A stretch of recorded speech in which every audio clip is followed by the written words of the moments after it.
siempre quise ser más grande, siempre quise saltarme etapas. Entonces, la primera vez que yo bebo fue por encajar. Empecé con esta rebeldía de querer ir a fiestas, de querer tomar, porque me llamaba mucho la atención lo prohibido.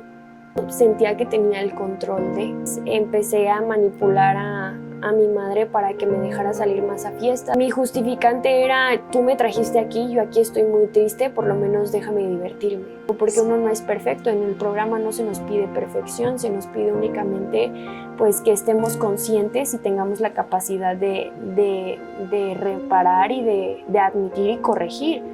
Y lo que yo sentía en mi interior era impulsividad, o sea, no me puedo controlar, era porque yo no puedo llorar poquito y siento, o lloro como si me estuvieran haciendo algo.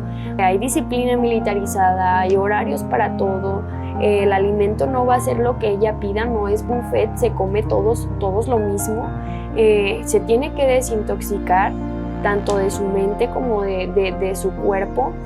Y tiene que escuchar.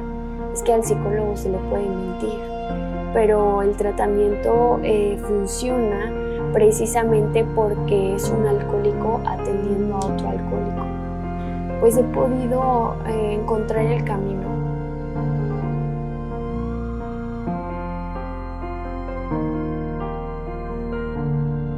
Bienvenidos a un episodio más de Violetas para ti, este espacio donde tenemos la oportunidad de invitar a mujeres grandiosas, a mujeres que nos narran sus historias de lucha, de inspiración, de resiliencia, como es el caso de nuestra invitada del día de hoy, que me complace mucho que haya aceptado la invitación. Gracias, Reni, muchas gracias. Muchas gracias, mija, bienvenida. Muchas gracias por la invitación.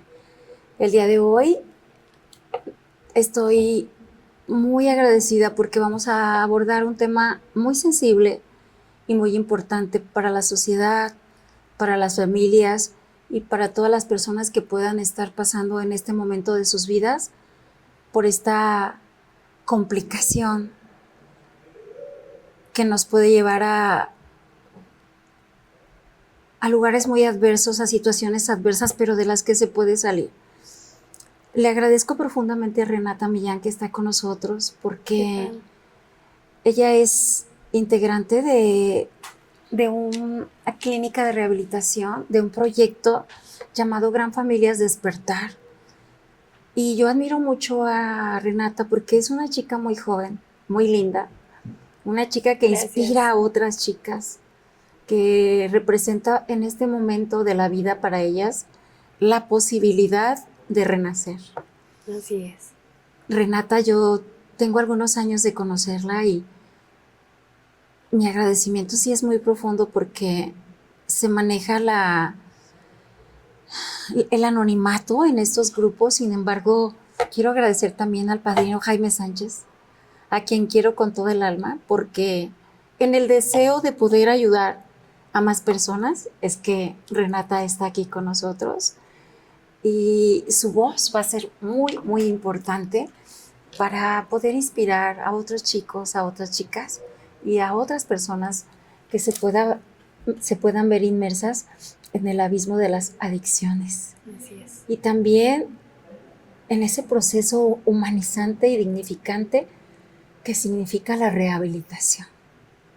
Reni, gracias nuevamente por estar aquí, mija. Muchísimas gracias. Bienvenida. Gracias.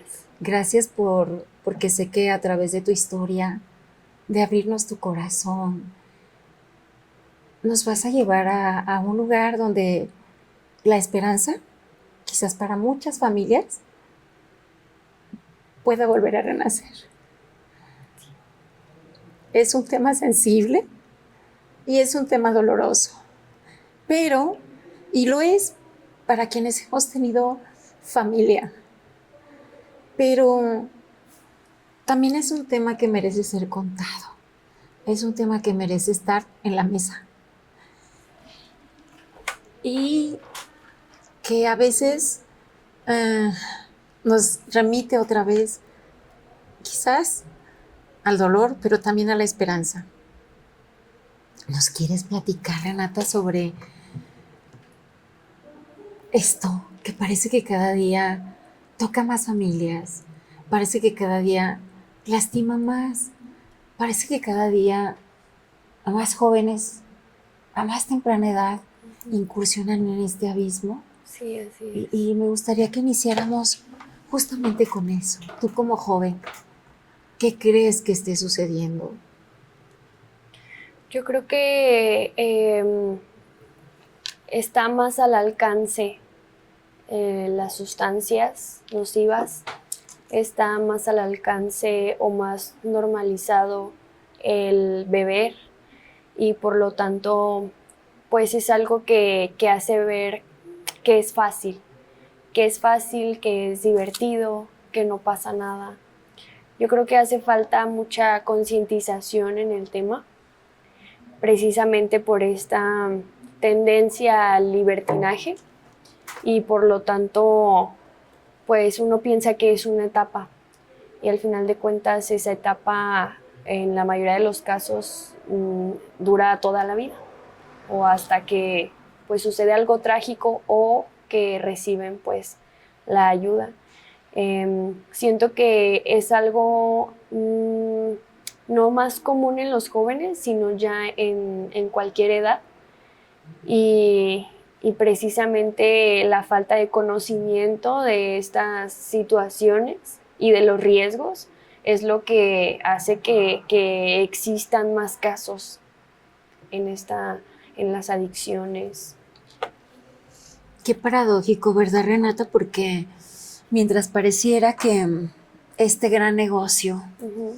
del alcohol, de las drogas, crece y crece como una espiral que parece no tener fin, Uh-huh. también existen personas como tú y como todas las personas que se han dedicado a la rehabilitación. Digo paradójico porque pareciera que mientras unos van saliendo, otros ingresan Uh-huh. y la espiral crece. Sí. Me gustaría si pudieras platicarnos, Reni, cómo es que tú inicias en ahorita mencionabas que a veces es por libertinaje, Uh-huh. por falta de información, por falta de límites, por creer que podemos parar Uh-huh. y que es algo que podemos controlar. Uh-huh. Quizás tu historia puesta en esta mesa pudiera servir para esas personas que, como bien mencionas, pueden ser jóvenes, pueden ser adultos. Es decir, las adicciones no respetan ni edad, ni entornos socioculturales, económicos, nada. Es algo a lo que todos podemos estar expuestos. Sí.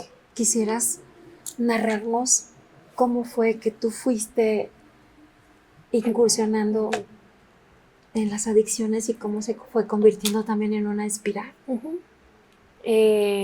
Yo en mi casa jamás vi lo que es pues a mis familiares tomando o nunca tuve cercano lo que es la adicción en una persona. Yo recuerdo simplemente tener curiosidad de saber que eso lo hacían las personas grandes y yo siempre quise ser más grande, siempre quise saltarme etapas. Entonces, la primera vez que yo bebo fue por encajar. No tenía conciencia de lo que iba a suceder. Fue por encajar, estaba en tercero de secundaria, recuerdo bien. Y yo no quise que me vieran menos o que me hicieran a un lado. Yo ya había logrado ir a una fiesta y dije, si yo digo que no, pues me van a... O sea, ya no me van a invitar. Entonces, fue la primera vez que yo bebí alcohol, que fue de una manera pues muy desagradable, muy desagradable. Al principio todo fue risas, todo fue me salí con la mía, no me van a descubrir y después de eso yo perdí el control totalmente, perdí el control, perdí el conocimiento, no recuerdo muchas cosas, hay muchas lagunas mentales y claro que el malestar físico pues era enorme al día siguiente, ¿no? Entonces yo pensé que fue la cantidad, y que para la siguiente no me iba a pasar. Y empecé con esta rebeldía de querer ir a fiestas, de querer tomar, porque me llamaba mucho la atención lo prohibido. O sea, yo no entendía por qué si a mis compañeros sí los dejaban sus papás, por qué a mí mi mamá no me dejaba. Y yo insistía. Y, y yo veía que si me tomaba una cerveza no me pasaba nada, que si me tomaba 2 tampoco, o que si me tomaba 3 ya empezaba a marearme, pero yo sentía que tenía el control de. Y posteriormente ocurren muchas cosas en mi vida que no me gustaron, cambié de estado y ya no sentía que pertenecía, o sea, ya no me sentía bien porque no tenía mis amigos, porque tenía que encontrar nuevos amigos. Y se me da permiso de ir a un viaje a la playa con un novio que yo tenía todavía aquí en Guadalajara. Y él constantemente pues fumaba y yo jamás le había pedido, pero me dio curiosidad y se me hizo buen momento. Entonces esa fue la primera vez que yo probé una droga. Entonces no me gustó, me quedé dormida y lo vi como, ok, ya lo intenté, ya no va a volver a pasar. Pasó un año y volví a conocer una persona ya en el nuevo estado en donde yo estaba. Y me gustó, o sea, me gustó, lo probé otra vez, me gustó y ya no lo solté. Ya no lo solté y ya eran cantidades más grandes. Empecé a manipular a mi madre para que me dejara salir más a fiestas, para conocer más gente, para sentirme pues a gusto en donde estaba. Mi justificante era, tú me trajiste aquí, yo aquí estoy muy triste, por lo menos déjame divertirme, ¿no? Y empecé a salir a muchas fiestas, empecé a hallarle más el modo como a la tomada y de un de repente pasaron años y yo no me relajaba, al contrario, o sea, eso iba aumentando bastante cuando de repente yo ya estaba pues fumando sola en mi cuarto o yo ya estaba con la botella en mi buró o así, sola. Fue cuando me di cuenta y ya habían pasado 3, 4 años.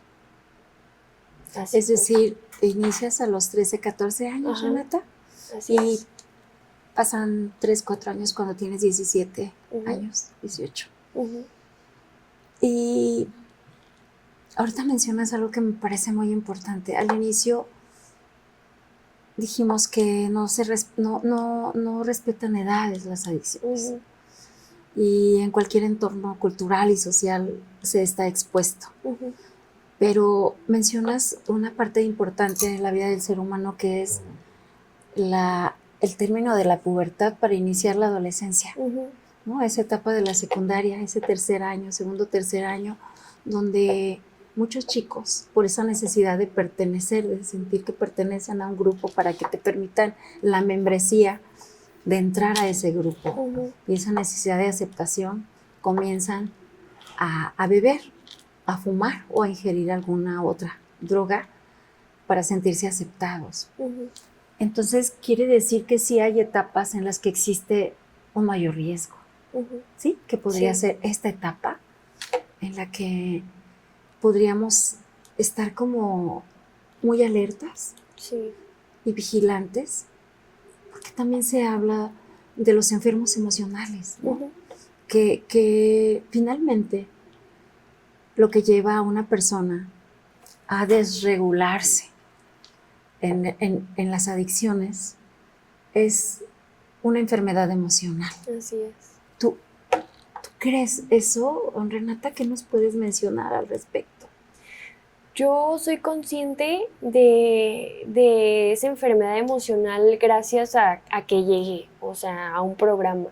Porque antes de eso sí sentía que no encajaba. En cualquier lugar al que yo iba me cambiaban de escuela o incluso en mi propia familia era como un sentimiento de no pertenencia por actitudes que yo veía que los demás no tenían.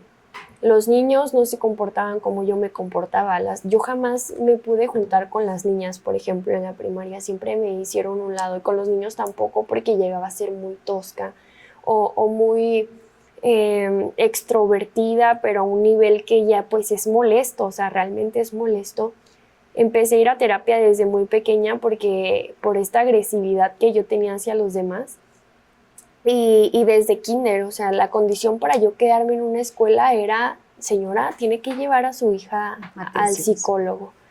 En secundaria igualmente la psicóloga de ahí le decía a mi mamá, es que Renata está adelantada 1 año, o sea, yo le sugiero que la deje 1 año sin estudiar y la vuelva a meter, pero pues eso era inimaginable para mi mamá.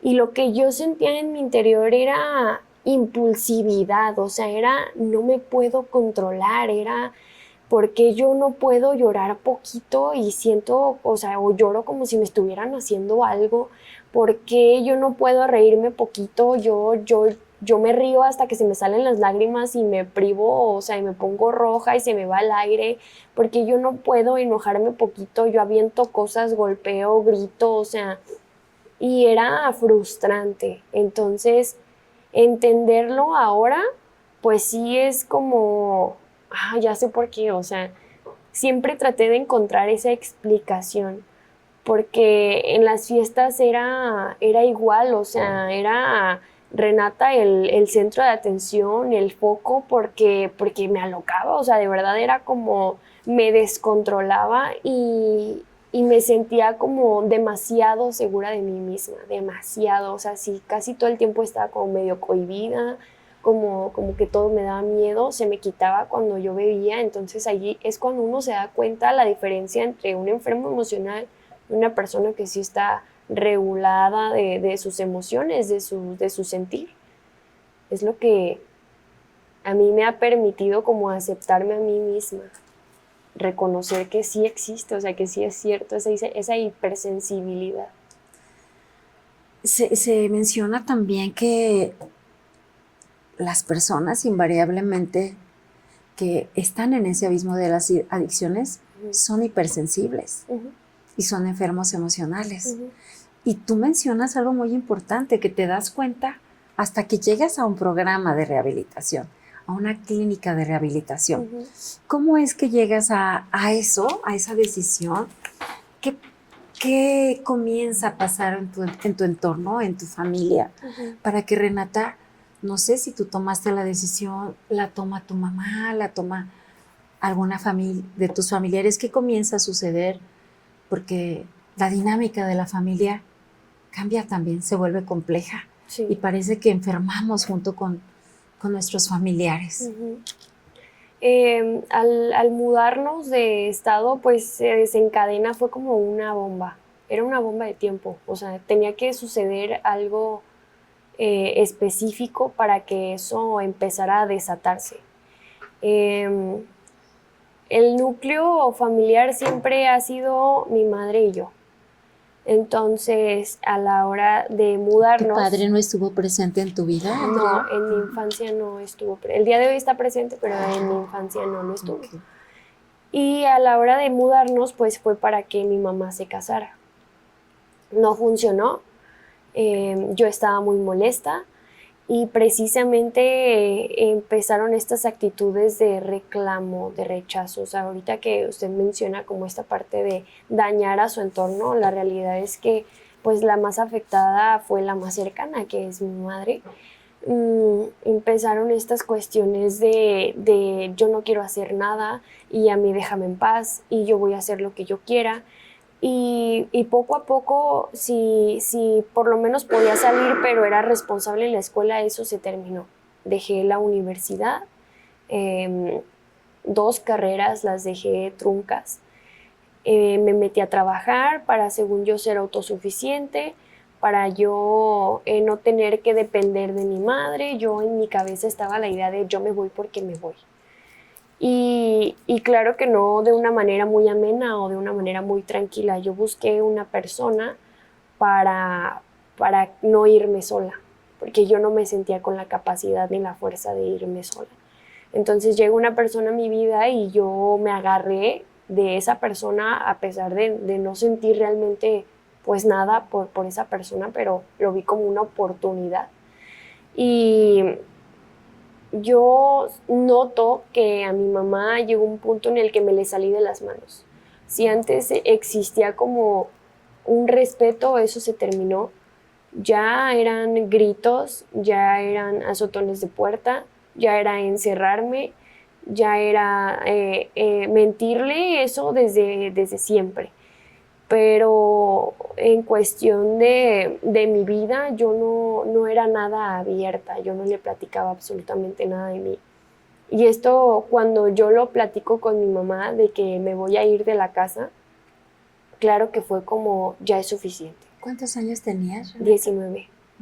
Ya es suficiente, ella no va a entender, entonces me dijo como, está bien, o sea, obviamente no de una manera pues muy tranquila, pero es cuando busca a una persona que en mi infancia llegó a figurar más o menos como mi papá, que de cariño se quedó como esta parte de yo decirle papá, y le habla muy desesperada, como no sé qué hacer con Renata. O sea, de verdad que cada vez me impresiona más, me sale con algo nuevo y esta vez no quiero que se vaya, me da miedo perderla. Y él le recomendó el lugar en el que estoy. Le recomendó el lugar porque su hijo también estuvo ahí. Y empieza todo el plan, mi mamá, mi padrino Jaime y esta persona para llevarme, pero el lugar pues aquí en Guadalajara y yo en el Estado de México. Entonces la decisión la tomó mi madre y fue gracias a que yo fue como tal día me voy. O sea, tú ya tenías la fecha para irte de la casa. Sí, planeé un viaje a Guadalajara para llegar con esta persona, festejar un cumpleaños y al día siguiente regresarnos allá a recibir la casa y ya. Y ese mismo día, pues yo me iba a venir sola para acá y mi mamá insistió en acompañarme para quedarse unos días con la familia y fue cuando pues me llevó al centro. Y se da tu internamiento. Uh-huh. Fíjate, Renata, que creo que el que tú puedas comunicarte ahorita con más jóvenes, con más familias, con más personas, es tan importante porque al margen de las enfermedades emocionales que quizás no podemos darnos cuenta o que no le damos la importancia cuando empieza a haber red flags, señales de alerta en la escuela y que se pide, ¿no? Que se atienda a los hijos, que se les dé atención psicológica, que se les dé tiempo y que algo está pasando, como muchas veces esto se desborda y pudiéndolo atender a tiempo pensamos que va a pasar. En el mundo de las adicciones, en la mente, también creen que eso va a ser pasajero, que lo van a poder controlar. Sí. Yo he notado a través del tiempo que es más difícil, incluso aceptar la adicción del paciente para la familia que para el mismo paciente. O sea, aceptar que hay un verdadero problema que es incurable, que es crónico, o sea, no se quita, es para la familia. O sea, realmente es como, ¿y cuánto tiempo se va a quedar ahí? No le podemos dar un tiempo, o sea, es dependiendo como de la disposición de cada persona, de su convicción. O sea, llegar a una convicción pues es muy duro, entonces, y la familia es como, no, es que ya tiene que estar bien, y tiene que estar bien, y entonces esto no funciona, y a qué hora, y entonces qué pasa, y la familia cree que con el simple hecho de haber estado en un proceso, ya pueden, como por ejemplo con mi mamá, ya cuándo vas a llegar a la casa. Y ya entendí que tienes este problema, entonces tú y yo podemos solas. No necesitamos de terceros, tú y yo. Ya sé qué hacer como mamá, ya sé en qué fallé, pero pues yo ya tenía 20 años. Entonces, no, la familia sí llega a pensar que ahora ya puede controlar a su ¿Te refieres a una vez ya estando internados? Ajá. La familia cree que ya están bien. Ajá. Que ya se O curan. incluso antes de estar internados, pasa mucho que le vamos a dar una oportunidad más. le vamos a dar una oportunidad más y le voy a dar un carro o le voy a dar otra vez estudios o un negocio y ya con eso va a entender. Y pasan más situaciones y es hasta que una de las dos partes pues se canse. O que de plano se pueda ver en riesgo la vida de la persona, ¿verdad? Exactamente. Cuando se actúa. Cuando no hay necesidad pues de llegar a ese punto de que esté en riesgo la vida de la persona. Mencionabas algo que me parece muy importante, que a veces es más difícil para la familia aceptar la enfermedad y la necesidad de un internamiento y de una atención inmediata. Sí. ¿Por qué nos cuesta tanto trabajo en la sociedad hablar de eso, Andrea? ¿Por qué nos da pena cuando todos estamos expuestos a esas situaciones? ¿Por qué las queremos maquillar? ¿Por qué las queremos ocultar? Yo siento que está muy normalizado el hecho de no verse vulnerable o débil. Entonces, caer en una adicción es vergonzoso. Y también para la familia. O sea, llega a avergonzar el que se den cuenta de que tu familiar, tu hijo, tu hija están en una adicción. Porque, pues, uno es señalado. Uno es señalado y por lo tanto también llega mucho esta impotencia de qué no hice bien, qué me faltó darle, o sea, ¿por qué tomó esa decisión? ¿De verdad soy tan mala madre o tan mal padre? Y es una culpa gigantesca la cual sentimos o veo pues que se llega a sentir como que con amor y con amor y con amor eso va a pasar. Entonces, el adicto es más fácil que entienda que tiene un problema, puesto que toca un fondo de sufrimiento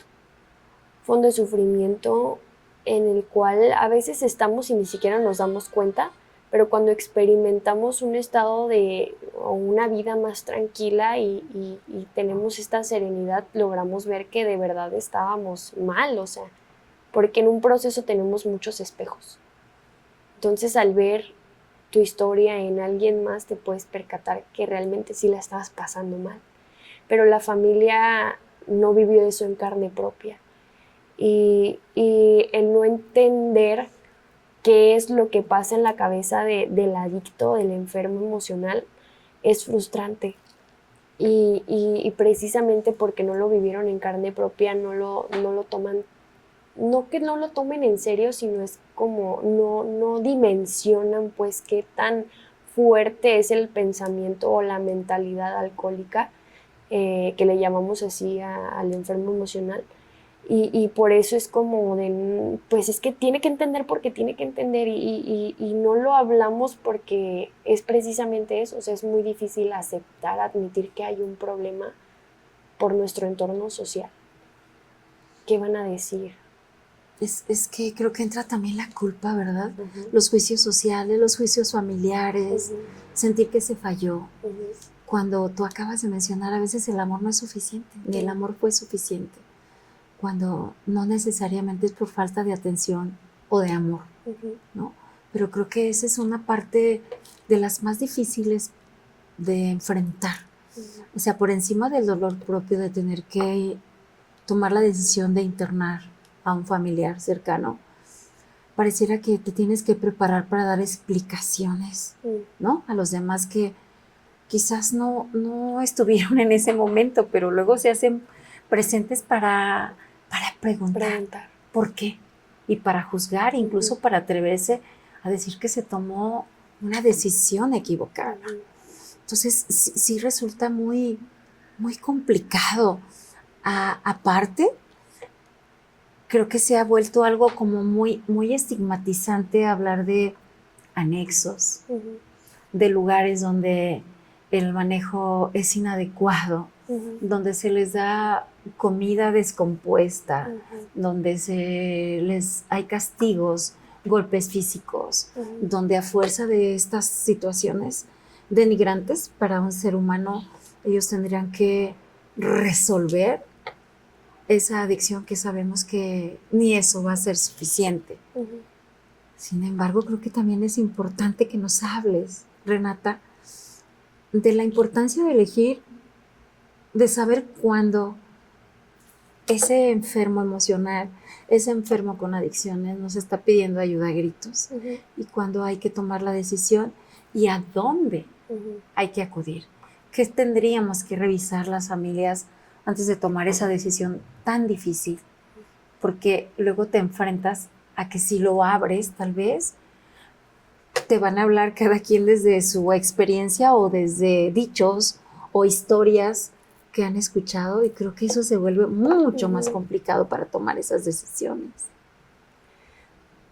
Yo creo que lo importante, lo que yo llegué a ver en mi madre fue que sí, precisamente personas que no estaban cerca para nada o pues sí, simplemente no estuvieron en el momento en el que mi mamá quería tomar esa decisión, pues buscó opiniones en la familia o amistades y absolutamente todos le dijeron como de no, ¿qué te pasa? Es que nosotros la vemos bien, pero pues la realidad es que en casa era algo muy distinto. Entonces mi mamá tuvo que ser muy fuerte para que esas cuestiones no entorpecieran la decisión, precisamente porque es importante ver quién realmente está en el núcleo, que es la única persona que se va a dar realmente cuenta, quien realmente te conoce, de que no estás bien y lo que quiera opinar el entorno, o sea, realmente no es válido ni es suficiente porque se arriesga uno a que termine peor el asunto.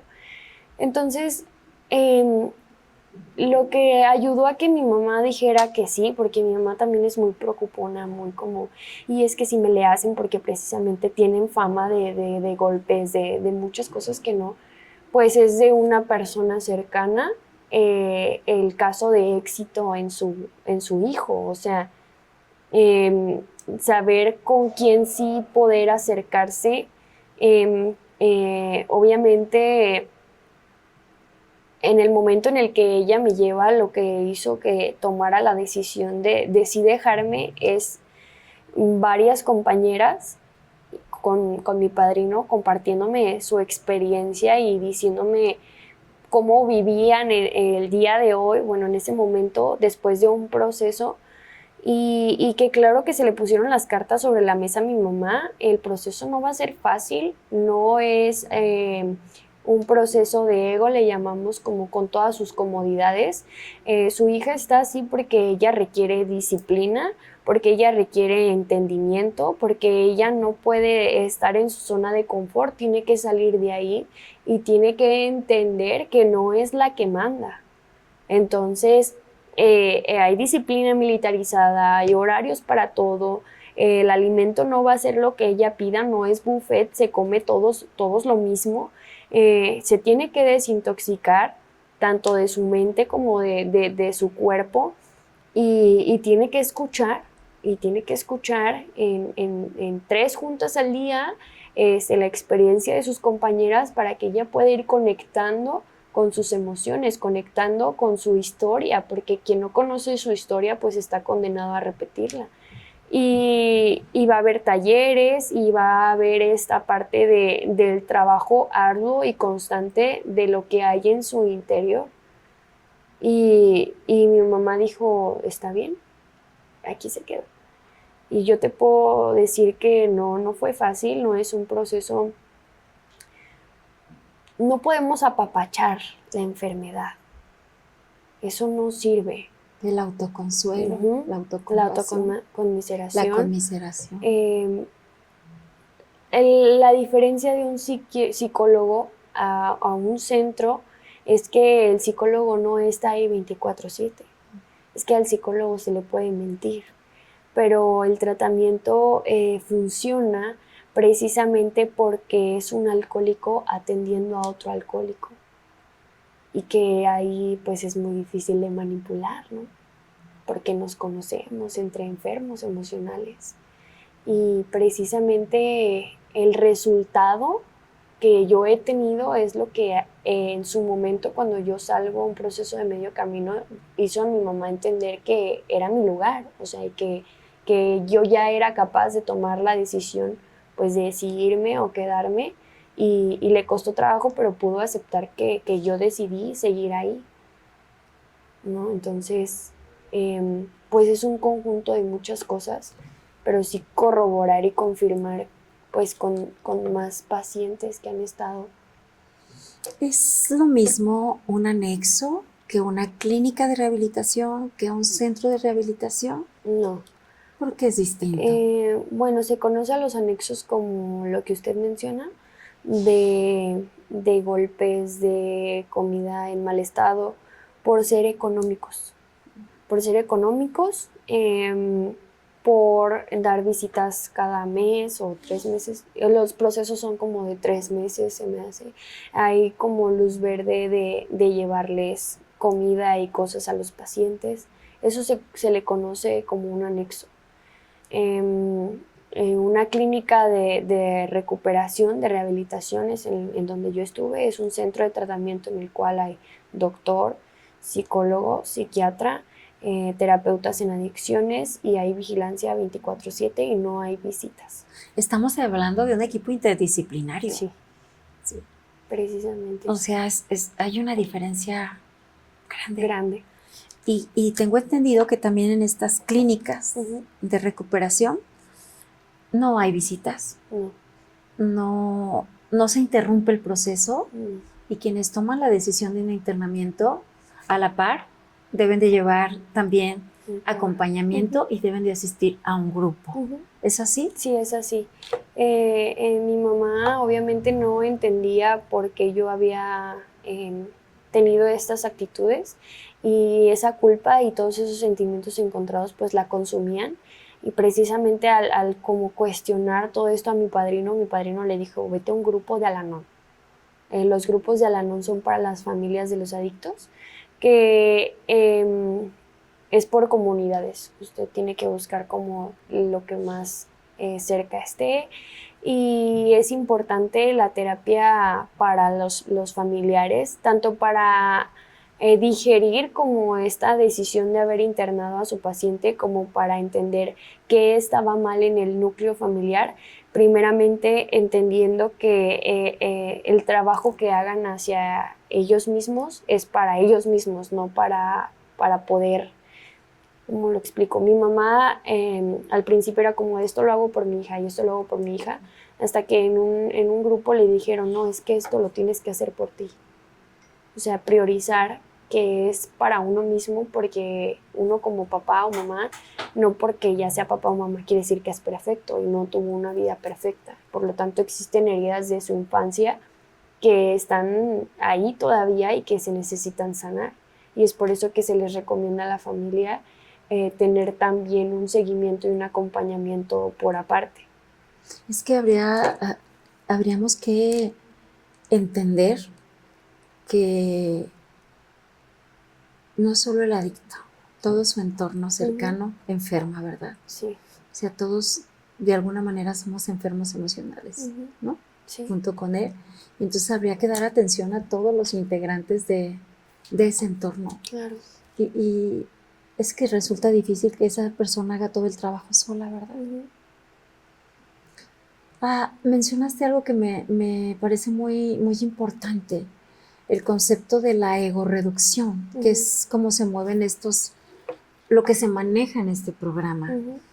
¿Qué es la egorreducción, Renata, y por qué es tan importante que un enfermo emocional, que un enfermo con adicciones se someta a esta disciplina? Mencionabas que es importante que se entienda que se requiere disciplina, que no se va a ir a hacer ahí lo que se quiere, que se tiene que comer lo que comen todos, que el confort, salir de esa zona de confort va a ser doloroso, pero es necesario. ¿Por qué?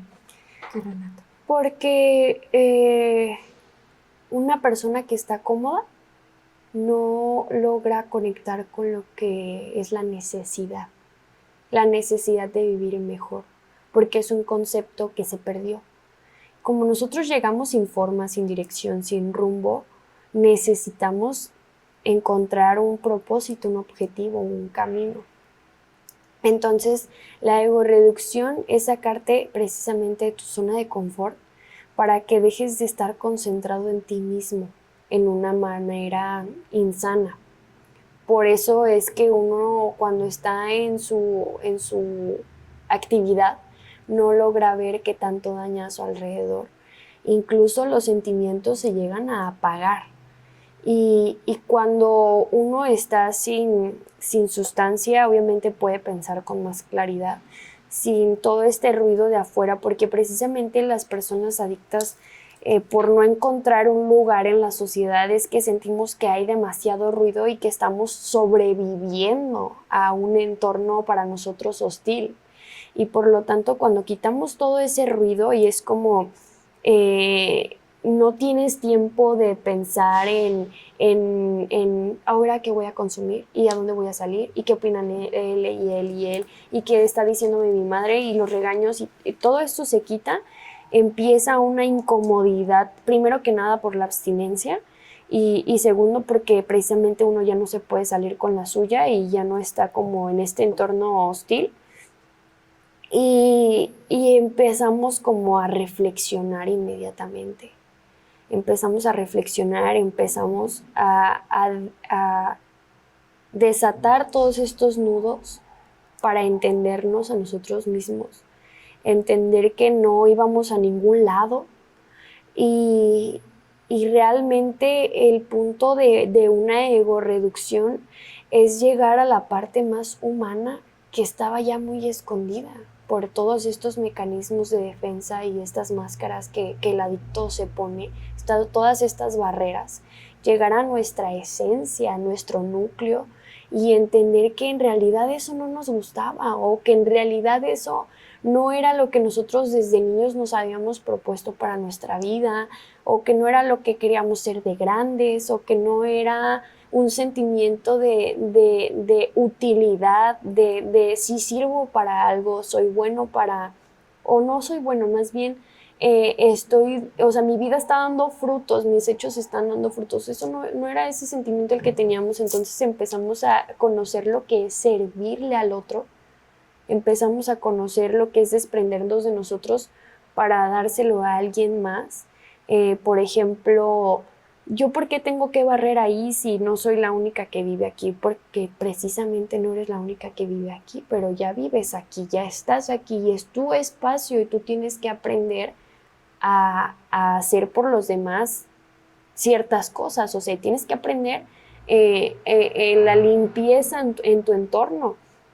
Entonces empezamos como, tú te toca lavar el baño, a ti te toca hacer los alimentos, o sea, entre todos hacemos todo, no es como que ahí tengamos un equipo de limpieza, ¿no? Entre todos hacemos todo, empezamos a aprender a lavar la ropa de todos, pero yo puedo lavar nada más la mía, no, aquí se lava todo junto, somos, o sea, entiende que tú no eres diferente a los demás, aquí todos tenemos la misma necesidad, pero él sí se drogó con él, no, pero no importa. Tú tienes la misma necesidad de salir adelante y es como uno empieza a volverse más humano. Empieza uno a dejar de pensar, es que yo quiero esto, no, es que ahora es todos, todos. Todos tenemos que escuchar junta, todos tenemos que desayunar, comer, cenar, todos nos lavamos los dientes, todos nos bañamos. Y empiezas a ver la vida de una manera diferente y te empiezan a introyectar lo que es una conciencia, cuestiones que tú no tenías presentes. Se trabajan los resentimientos, las culpas, porque claro que el adicto llega a darse cuenta de repente así en flashes de lucidez como estoy haciendo daño y esa culpa hace que a tomar más o a drogarme más para apagar esos sentimientos porque ves que ya no puedes hacer nada, entonces ahí conectas con tus resentimientos, la culpa, el origen de tu enfermedad, la progresividad de tu enfermedad, tu fondo de sufrimiento, los defectos de carácter, las heridas de la infancia, o sea, es un trabajo arduo, empiezas a aprender a hablar porque te preguntan cómo estás y no sabes, te preguntan qué te gusta hacer y no sabes. Es decir, se va perdiendo el propósito de vida, el propósito de la vida, Andrea. Así es. Qué bonito esta palabra que es tan profunda lo que es el servicio. Cómo a través del servicio que que no solo se fomenta, que se vive. Ujú. Y también el trabajo comunitario, ¿verdad? El trabajo en comunidad. Y me encanta cómo lo narras y que mencionas cómo eso vuelve a hacer que conecten con su esencia. Ujú. Es como ir regresando un poco a la vida, Ujú. ¿sí? Sí. Eh, Reni, ustedes en estas clínicas y estos grupos que pertenecen a Gran Familias Despertar se rigen a través del programa 12 pasos. de los 12 pasos, Ujú. que es de AA. Sí. Y parece como que es algo muy conocido. Ujú. Sin embargo, ¿por qué resulta importante y en qué consiste Ok. el programa? Ujú. Para empezar, los legados de AA es servicio, unidad y recuperación. Si tú no estás en servicio y con más personas, pues no existe lo que es la recuperación. Entonces, el proceso se divide en 12 pasos, los cuales ¿cómo le explico? No se hacen de manera lineal. No es como que, ya el primer mes hice el primero, el segundo mes el segundo. O sea, son leyes de vida. Es decir, son como transversales, todo el tiempo están Todo el tiempo presentes, tienen que estar se presentes. influyen unos a otros. Sí existe un orden, Ajá. sí existe un orden, porque uno te lleva al otro. No puedes como que adelantarte y que te funcione. Cada proceso es muy distinto, es a las capacidades de cada persona, a lo que se le va presentando incluso en la vida. Porque, por ejemplo, el primer paso es admitir que somos impotentes ante las actitudes que nos dañan, las drogas, el alcohol, todo esto. Pero el primer paso es el más difícil porque es algo que utilizamos como fuga mucho tiempo y por lo tanto algo que abrazamos tanto, pues es difícil como que decir si me hace daño y si no lo puedo controlar. Después va la cuestión del sano juicio, o sea, pedirle a un poder superior que nos libere o sea, más bien que nos devuelva el sano juicio, es porque precisamente no tenemos pues sanidad mental, no pensamos ni sabemos decidir de manera pues buena por nosotros mismos. Y después viene esta cuestión de ponerse en manos de un poder superior. Poder superior lo utilizamos como para referirnos a un Dios. En AA no se ven religiones.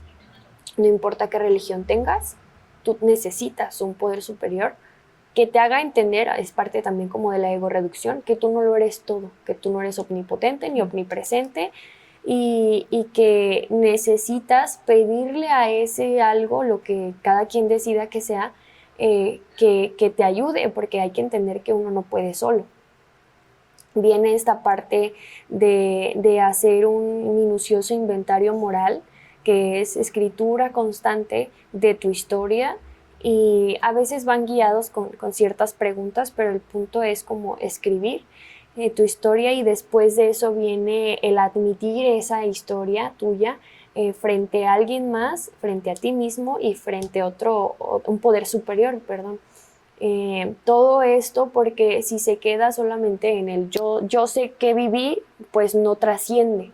Existe lo que se llama catarsis, que es la expulsación del dolor por medio de la palabra, y esto nos ayuda pues a intencionar esas palabras para una sanación o también recibir una guía de nuestro padrino para poder discernir todo esto que estamos hablando, y por eso es necesario hacerlo varias veces, porque con la primera pues no basta, cada vez surgen más cosas de nuestra vida que no teníamos presentes y tenemos que tener una guía para entenderlas e irlas hablando poco a poco.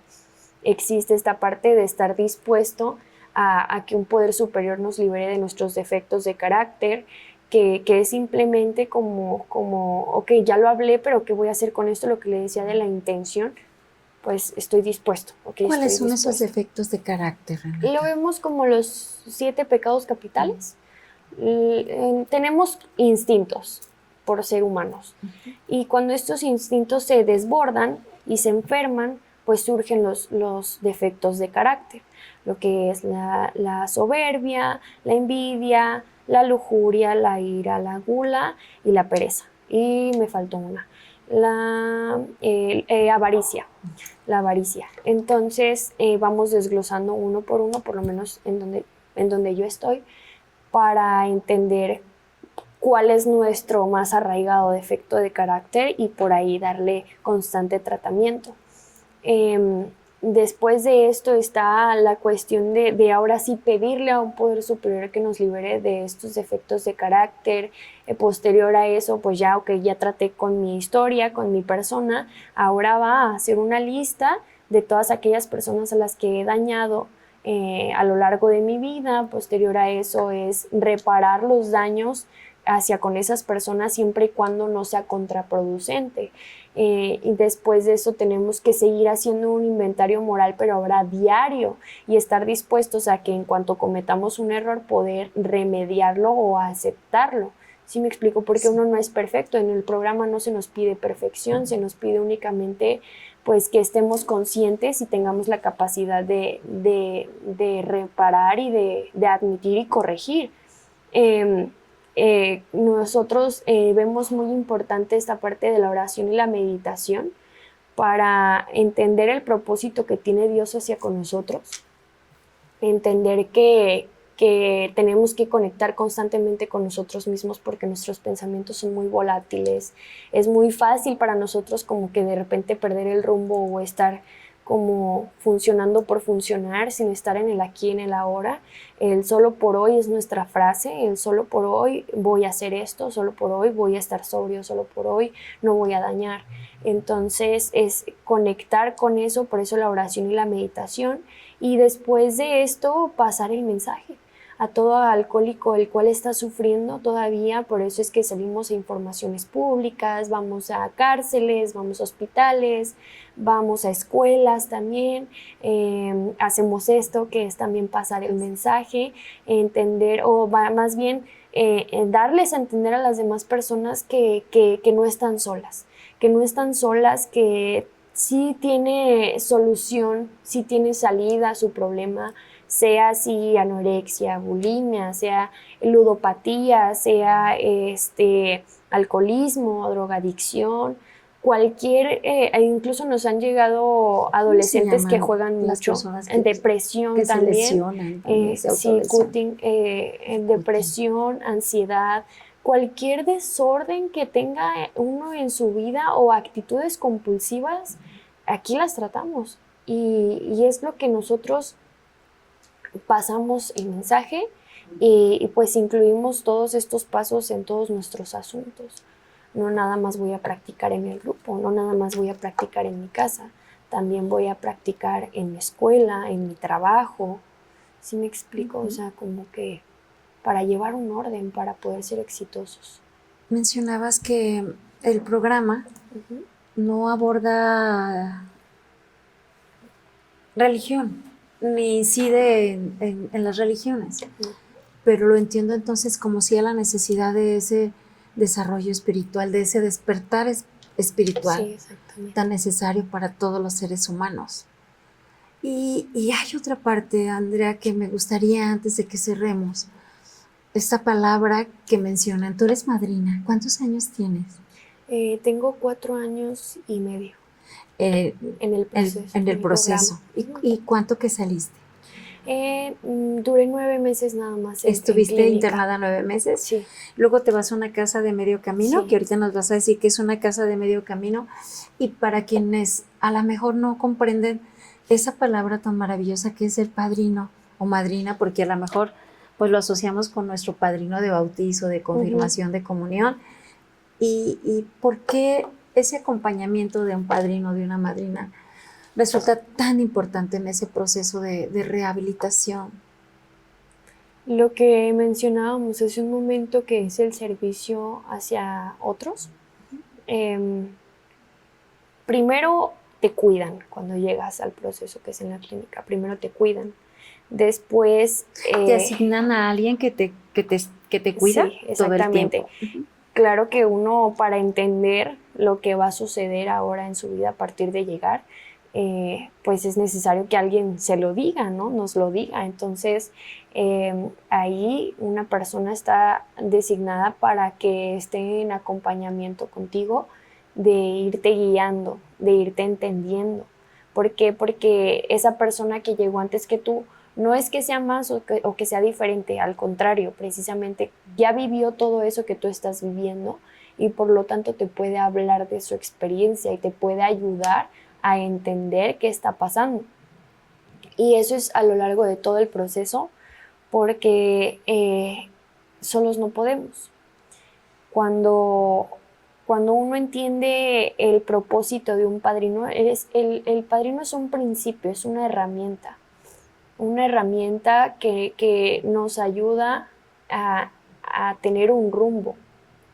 Eh, Entender que el padrino es nuestro poder superior, reflejado sí, pues reflejado en una persona que nos quiere, nos entiende y que está fuera de nuestra emoción para hacernos ver cuando estamos equivocados o cuando estamos en lo correcto o por qué rumbo darle, ¿no? Y es bien importante en un proceso de doble A, de recuperación, porque, como lo menciono, es su experiencia valiosa la que nos hace, si queremos, aprender en cabeza ajena. También cuando nos caemos es quien está para levantarnos y no nos daña. Las recaídas, ¿verdad, Andrea? Las recaídas. Entonces, a su pregunta, si yo el día de hoy tengo ese servicio de prestar mis oídos a otras personas que van llegando, y es lo que a mí me mantiene a flote. Cuando uno más tiempo tiene que ir buscando anclas, tiene que ir buscando qué más hacer, o sea, qué otro servicio tener, y precisamente como primero te cuidan, después te enseñan y después ya cuidas, perdón, te cuidan, te cuidas y cuidas. Esa es la cadena. Entonces, cuando llega el momento de cuidar a alguien más, tú puedes estar pasando un proceso difícil a pesar de tener tiempo, de tener muchas cosas en tu cabeza. Y cuando llega el momento de escuchar a alguien más, te das cuenta que todo está en tu mente, o sea, que no está pasando nada, que estás a salvo. Y el milagro que sucede y la gratificación de ver cómo esas personas que tú vas escuchando van creciendo así como tú lo hiciste en su momento, pues es lo que hace que las cosas fluyan. Lo que no fluye se estanca y se pudre. Y yo lo veo así. Yo creo que cada quien tiene su concepto, pero para mí es eso, la manera de que fluya lo que han hecho por mí, ahora yo hacerlo por alguien más. ¿Cómo es tu vida hoy, Andrea? ¿Ha valido la pena? La realidad es que sí. El día de hoy yo estoy estudiando en la universidad, estoy estudiando negocios internacionales, tengo mucha tranquilidad en mi vida, de repente se va, todo es muy volátil, todo es como una montaña rusa, pero me siento orgullosa de mí misma porque creo que a pesar de mí, a pesar de mis defectos, a pesar de mi manera de ser, la capacidad que tengo de ser tan autodestructiva, pues he podido encontrar el camino y proponerme pues todos los días seguir ese mismo camino, a pesar de que a veces flaqueamos o que a veces existe esta parte de volver a sentirse triste, pero ya no estoy a la deriva. Ya no estoy a la deriva, me siento tranquila de estar en comunidad, de estar en constante movimiento, en constante crecimiento, aprendiendo todo el tiempo cosas nuevas y pudiendo, ser como ahora ya una pieza sana, por así decirlo, o de ayuda en mi familia. El día de hoy tengo una buena relación con mi madre, tengo una buena relación con mi padre, tengo relaciones interpersonales más sanas y me siento bien, estoy serena. Renata, si alguna persona está pasando por una situación complicada y está pensando en internar a quien sea su hijo, un hermano, su pareja, ¿dónde pueden contactarte? Claro que sí. porque creo que no, no hay algo más importante para una madre o para quien haya tomado la decisión de internar a esa persona cercana, a esa persona amada, que poder ver que existe un proceso de recuperación, que existe un proceso de dignificación y que se puede ver más allá de las palabras. Yo veo tu mirada, veo tu serenidad y aunque de pronto dices, claro, de pronto también parece que no, pero vuelves a conectar, haber desarrollado esa capacidad de volver a conectar contigo misma, creo que es la mejor carta de presentación. Y verte a ti, verte a ti, creo que puede ser algo que le pueda dar un poco de serenidad en medio de tanta dolor o de esperanza a esas personas que están pasando por eso tan difícil. ¿Dónde te pueden encontrar? ¿Qué pueden hacer? ¿Qué les recomiendas para que tengan cuidado? ¿Qué lugar elegir para sus enfermos emocionales con adicciones? Ok, a mí me pueden contactar vía WhatsApp. Doy mi número o lo ponemos en comentarios. Lo ponemos en comentarios, ¿te parece? Sí. Para que si a alguien le interesa, que seguramente va a ser así, te contacten, porque yo te agradecería enormemente eso. Ese es el propósito de este espacio, que tu testimonio pueda llegar a más personas que no la están pasando bien, ¿no? Sí. Y que tengan ese deseo de volver a conectar consigo mismos y que esas personas que están sintiendo tanta culpa y tanta vergüenza se den cuenta que a cualquiera le puede pasar y que es el momento de iniciar con un proceso de una vida distinta. Nunca es tarde. Nunca es tarde. Nunca es tarde. Yo los admiro tanto porque pues conozco a varios y de pronto digo, no sé cómo le hacen para ser capaces de olvidarse de sí mismos para ayudar a otras personas a regresar.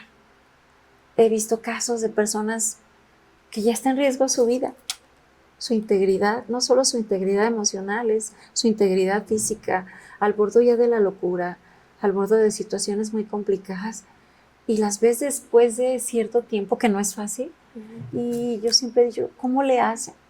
¿Cómo le hacen? Porque no es algo fácil, es algo que la sociedad, al menos yo en este espacio, sí quiero reconocerles. Muchas gracias, Reni, porque lo que hacen es extraordinario.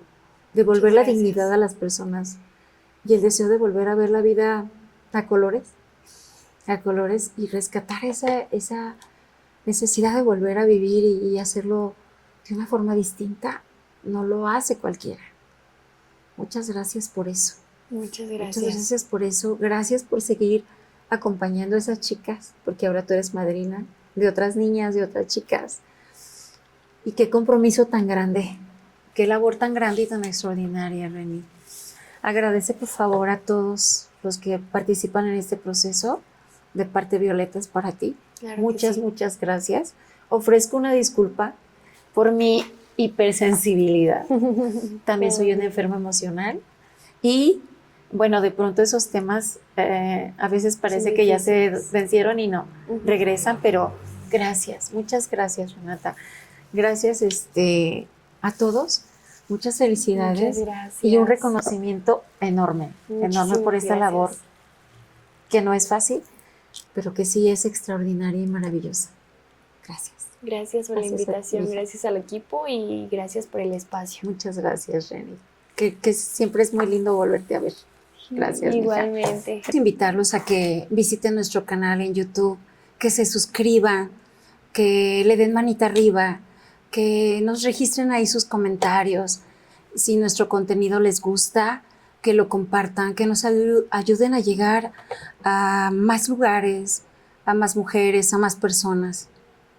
Quiero recordarles nuestro correo electrónico al que pueden escribir si conocen a una mujer o a alguna persona que quiera venir a narrarnos esas historias que finalmente nos van generando cohesión, comunidad y la posibilidad de salir a veces de situaciones que pensamos que son sumamente complicadas y que nos ayudan a darnos cuenta que podemos salir adelante de cualquier adversidad.